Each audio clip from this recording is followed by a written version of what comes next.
Welcome to my channel. Acid bath murders. It would be in February 1949 that police raided a warehouse in Lepald Road, West Sussex. The property belonged to John George Hay, and what police discovered was shocking.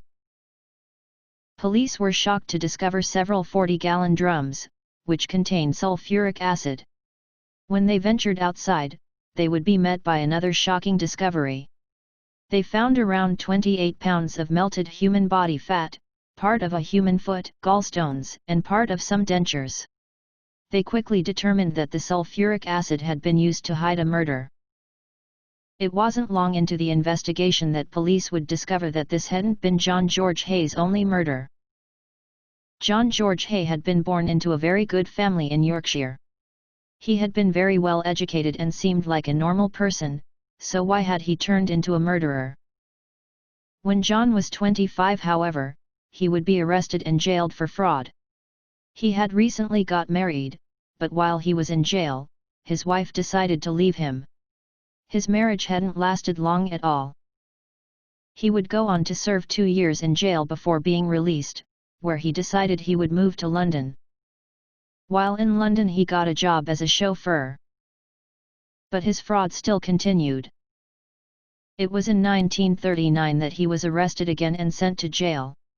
He would go on to serve 4 more years. While in jail he had time to think about how to come up with ways to dispose of any witnesses to his crimes. He would take his inspiration from George Alexander Sarrett. George Alexander Sarrett used to dissolve his victims' bodies in sulfuric acid. By the time he was released, John George Hay now had every intention of killing. After John's release from jail, he would go on to get a job in an engineering firm. He worked in the accounting department, but still wasn't happy in his life. He would go on to bump into an old friend, who was a landlord. His friend collected the money from his tenants and seemed to have a great lifestyle. It is now that John George Hay started to become jealous of his friend's life. It wasn't long before John lured his friend to an abandoned basement, where he would strike him over the head and place him into a drum of sulfuric acid. This would be John's first victim. It would be 2 days before John discovered that there was just a few pounds of human fat left from the body. He would pour this fat away, leaving no trace of his friend's body. John decided to take over his friend's role and collect money from the tenants. However, his friend's parents, Donald and Amy McSwan, started to become suspicious after their son William Donald McSwan failed to return back home. John now decided it was time that Donald and Amy must be disposed of. Donald and Amy would be John's next victims. John soon developed a gambling problem, and soon ran out of money. It is now that he decided he needed to rob a wealthy couple and get rid of the evidence. Archibald and Rosalie Henderson would become his next targets. After this, John rented a larger warehouse on Leopold Road, which contained more space to house his drums of sulfuric acid. Olive Dunt Deacon was a very wealthy widow who also liked to invent things.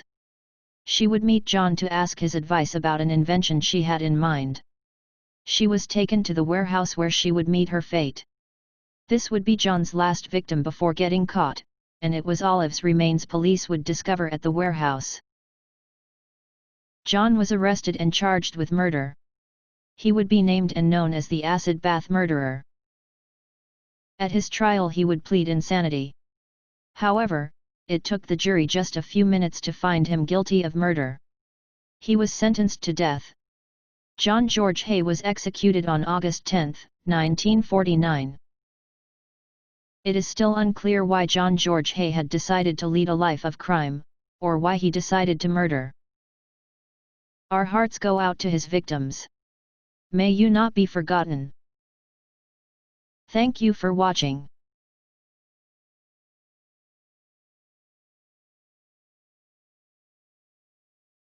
Please subscribe to my channel to view other content.